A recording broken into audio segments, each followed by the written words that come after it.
Power of atomic habits. The fate of British cycling changed one day in 2003. The organization, which was the governing body for professional cycling in Great Britain, had recently hired Dave Brailsford as its new performance director. At the time, professional cyclists in Great Britain had endured nearly 100 years of mediocrity. Since 1908, British riders had won just a single gold medal at the Olympic Games, and they had fared even worse in cycling's biggest race, the Tour de France. In 110 years, no British cyclist had ever won the event. In fact, the performance of British riders had been so underwhelming that one of the top bike manufacturers in Europe refused to sell bikes to the team because they were afraid that it would hurt sales if other professionals saw the Brits using their gear. Brailsford had been hired to put British cycling on a new trajectory.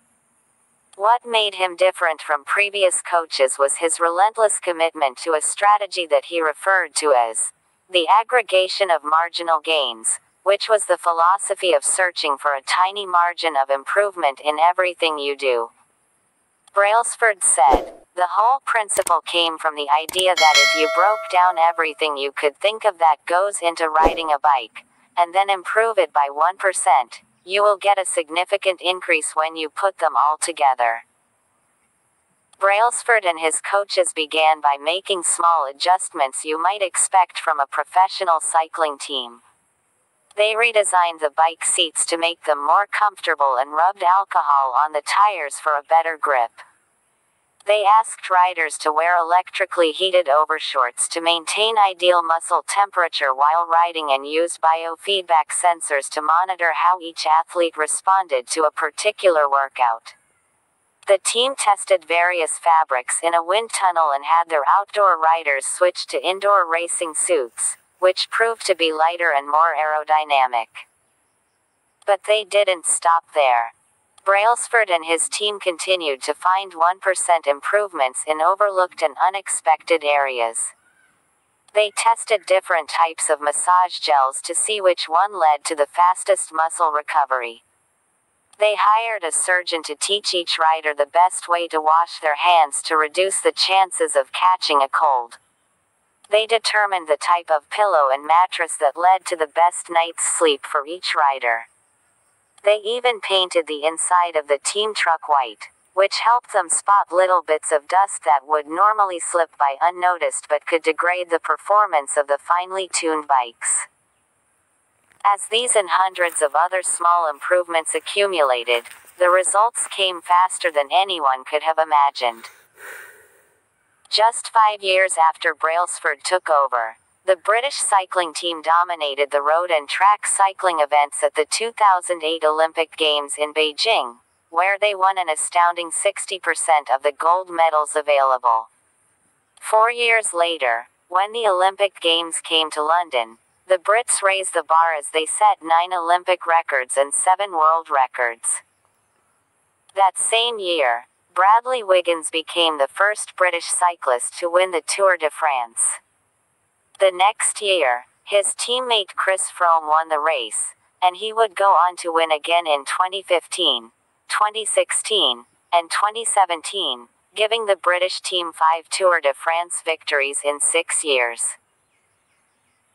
During the 10-year span from 2007 to 2017, British cyclists won 178 world championships and 66 Olympic or Paralympic gold medals and captured 5 Tour de France victories in what is widely regarded as the most successful run in cycling history. How does this happen? How does a team of previously ordinary athletes transform into world champions with tiny changes that, at first glance, would seem to make a modest difference at best? Why do small improvements accumulate into such remarkable results? And how can you replicate this approach in your own life? Why small habits make a big difference? It is so easy to overestimate the importance of one defining moment and underestimate the value of making small improvements on a daily basis. Too often, we convince ourselves that massive success requires massive action. Whether it is losing weight, building a business, writing a book, winning a championship, or achieving any other goal, we put pressure on ourselves to make some earth-shattering improvement that everyone will talk about. Meanwhile, improving by 1% isn't particularly notable. Sometimes it isn't even noticeable, but it can be far more meaningful, especially in the long run. The difference a tiny improvement can make over time is astounding. Here's how the math works out. If you can get 1% better each day for 1 year, you'll end up 37 times better by the time you're done. Conversely, if you get 1% worse each day for 1 year, you'll decline nearly down to zero. What starts as a small win or a minor setback accumulates into something much more. 1% better every day. 1% worse every day for 1 year. 0.99365 equals 0.03. 1% better every day for 1 year. 1.01365 equals 37.78. Figure 1. The effects of small habits compound over time. For example, if you can get just 1% better each day, you'll end up with results that are nearly 37 times better after 1 year. Habits are the compound interest of self-improvement. The same way that money multiplies through compound interest, the effects of your habits multiply as you repeat them. They seem to make little difference on any given day, and yet the impact they deliver over the months and years can be enormous.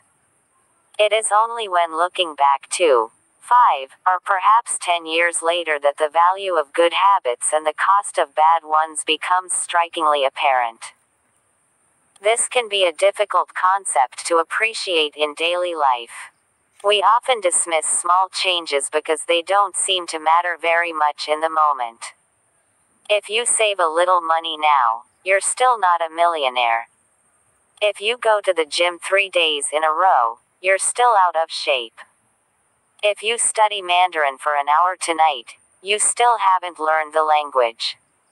We make a few changes, but the results never seem to come quickly, and so we slide back into our previous routines. Unfortunately, the slow pace of transformation also makes it easy to let a bad habit slide. If you eat an unhealthy meal today, the scale doesn't move much. If you work late tonight and ignore your family, they will forgive you. If you procrastinate and put your project off until tomorrow, there will usually be time to finish it later.